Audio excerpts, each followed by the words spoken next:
global political power still remains in mainly male hands. A new study discovered only 1 in 7 countries has a female leader. It also found women are presidents or heads of government in only 28 of the world's 195 countries, and 101 states have never had a female leader. When it comes to female ministers in the world, 14 countries, including 6 in Western Europe, have achieved gender parity in their governments. Conversely, 8 countries still have no female ministers at all. Mila Mulroney has recently been named Chancellor of Nova Scotia's St. Francis Xavier University. That's also where the Mila Mulroney Research Chair in Women, Policy and Governance Leadership develops research on the roles of women in policy and governance. I sat down to speak with her in Montreal. Mila Mulroney, Mom, welcome. Thank you. We wanted to start with some news that just came out. It's from the UN. It's a study about women in politics, and it's called The Persistent Glass Ceiling. As you look at politics in 2026, what do we need to do to get from where we are to where we need to be in your mind as it relates to women in politics? I think women have always had the need to do many things and wear many hats, and I think that's always going to be the problem. I'd like to be encouraged by the numbers at the universities, where many of the engineering schools are 50-50, many of the law schools are 60-40 favoring women, and I think then they reach a point where they're working, they're in the workforce, and some of them want to be mothers, and some of them want to do other things, and I think politics is a tough thing to hold. And yet, Caroline, my sister, yes, she had a pretty big career in politics. It just ended. This was not an easy decision. It was one of the hardest decisions I've made in my life, but it is the right one. Elected under Doug Ford's Ontario government in 2018, Caroline announced she was stepping down to start a new chapter in her life. She had a wonderful career in politics. She had a constituency that was under an hour away from her door, so she could go there every weekend. She had a husband that was very excited about her being in politics and doing something that she wanted. She had children that were the perfect age to help her door to door, and all the planets aligned where she was concerned. And so, but she did it for 8 years, and then she said, now I have to return to some kind of sense of normalcy. Have you spoken to Caroline about whether or not this is her final chapter in politics? Has she closed the book entirely on politics? I was sure you were going to ask me which one of my 4 children was my favorite. I've done that before. Yes, you have.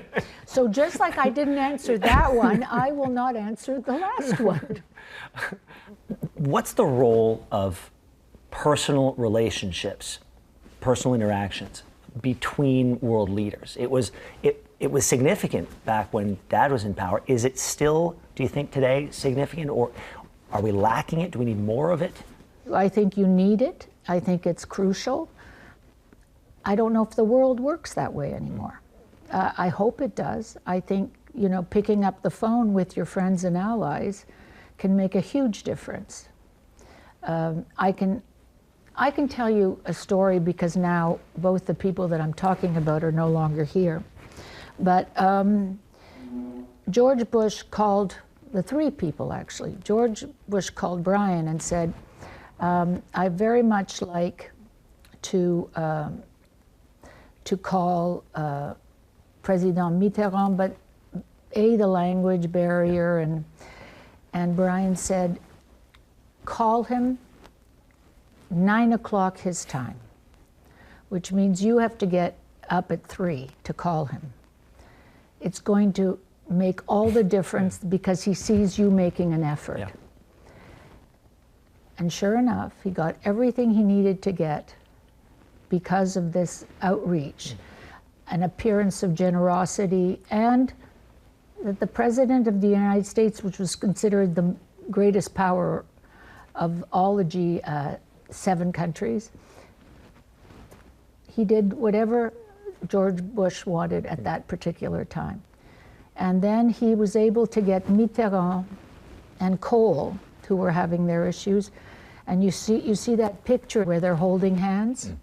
that's all because of personal relationships. Yeah. It's an iconic photo of French President François Mitterrand and West German Chancellor Helmut Kohl at the Verdun ceremony honoring the dead.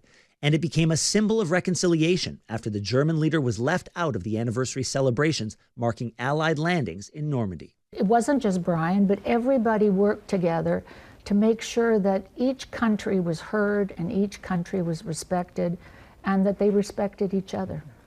The Trump of it all today makes it a little more tricky, complex? Difficult.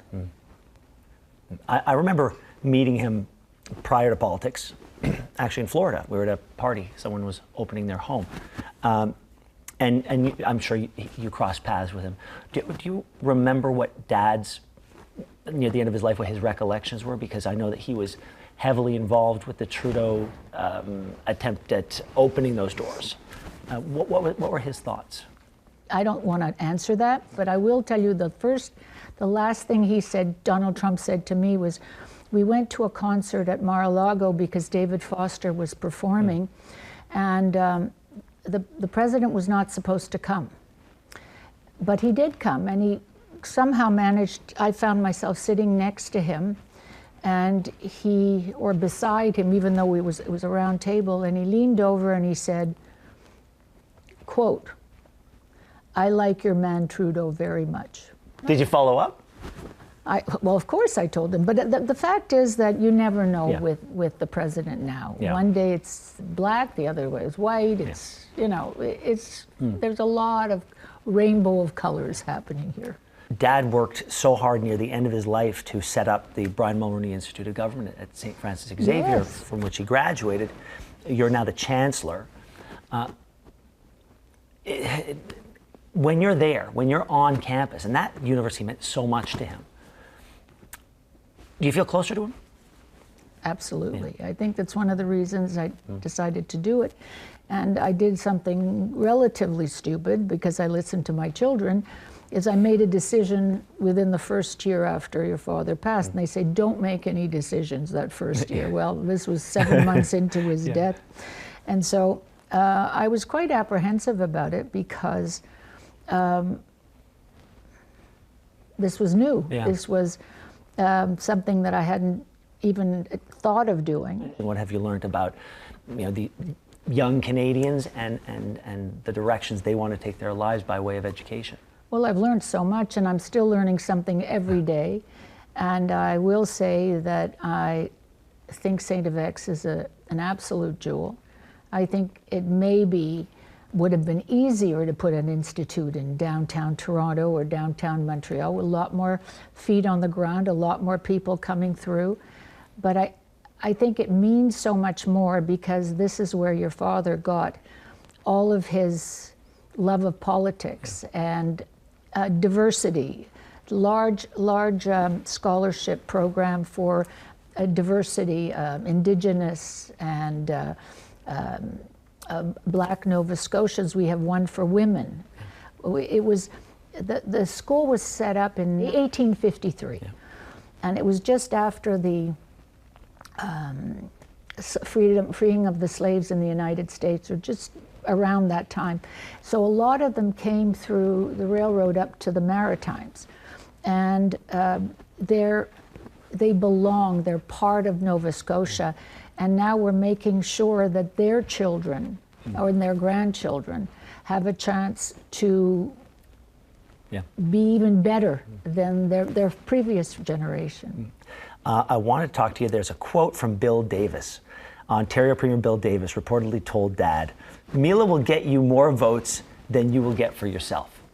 And Dad always said that were it not for you, he would be the most successful senior partner at his law firm here in Montreal. Like he could take himself only so far, but with you on his side as part of his team, that's what got him to 24 Sussex.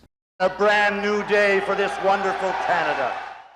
Do you see a changing role for spouses in politics these days? I think spouses can do whatever they want, and hopefully they will.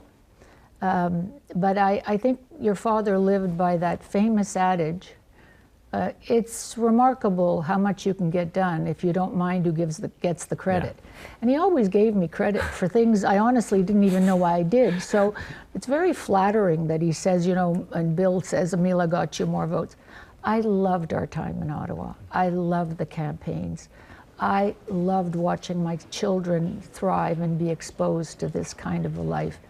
Public service is such an honorable profession, and it is for the thinking man. We are very much growing, developing our ideas, and that's what I loved about it. I mean, your father changed his mind, and that's what it means to grow, to learn. On certain issues. On other issues, he was as headstrong as they come. But I do believe that a woman can do, a wife can do. I met Mrs. Carney at a memorial service for Nigel Wright last week in Toronto, and she looks enthusiastic. She looks like she's ready to tackle anything. So she looks like she's going to do just fine. Your personal history with first Prince Charles, now King Charles, goes back decades. You must have some fun stories, some fun memories that no one else has. Well, there was few people that, one comes to mind, was he played polo. And he was down in Florida, and I was invited to a dinner for him, and I sat on his right, and he talked to me about Romania with Ceausescu, who was still in power. During the 1980s, then President of Romania, Nicolae Ceausescu, created a program of systemization. It included the destruction of historic cemeteries across the country, particularly those of Jewish heritage. He said he's desecrating graves because he's trying to erase any history of wrongdoing and anything that didn't have anything to do with him. And he said, I'll send you a book. And sure enough, a week, 10 days later, a book arrived at the Langevin block with a lovely note saying, as we discussed, here's a history of what's going on in Romania. And it was so true on point. It was so accurate. And the only thing that makes me mad is that the card that he signed on, the office, the mail office stamped the date right on his signature. Yeah. Well, there was one moment, and I wish it was my moment, but it's not. It's Mark's moment when you had Princess Diana and Prince Charles over, and Mark was sitting at the top of the stairs. Of course he was. And Princess Diana saw him up there as you guys were going into dinner, and she came up to talk to him and sat with him for a moment. She asked him what he was going to do. He said, I'm going to watch some TV. And she said, oh gosh, I'm so jealous. I've got to go to this dreadful dinner. I want to end on legacy. You know, Dad wanted the school to be part of it, and he worked his his tail off to get it done. But now he's been gone for a little while. What do you think is the most important part for a politician's legacy? Not just Dad, but any politician's legacy. What should they be remembered for? What was Dad's expression? I'm not doing it for headlines today. I'm doing it for... I'm not doing it for good headlines in 30 days. I'm doing it to build a better Canada in 30 years. And that's what he'd hoped. He hoped that we were a country of a tolerant country, a country of respect, good government, diversity, acceptance, and that we were leaders in the world. Happy New Year, everyone. Also vitally important to him was free trade. In his first term as Prime Minister, he pushed hard for the Canada-US Free Trade Agreement. It was signed in 1988. I don't know of any two countries that have something that matches that. Dad was a free trader. He's the apex predator of free trade. Free trade is under fire. What would Dad say to Donald Trump? I don't know what he would say, but I know that he would find a way to make sure that Donald Trump gets the Canadian message. And the message, the Canadian message is one of tolerance, an undefended border.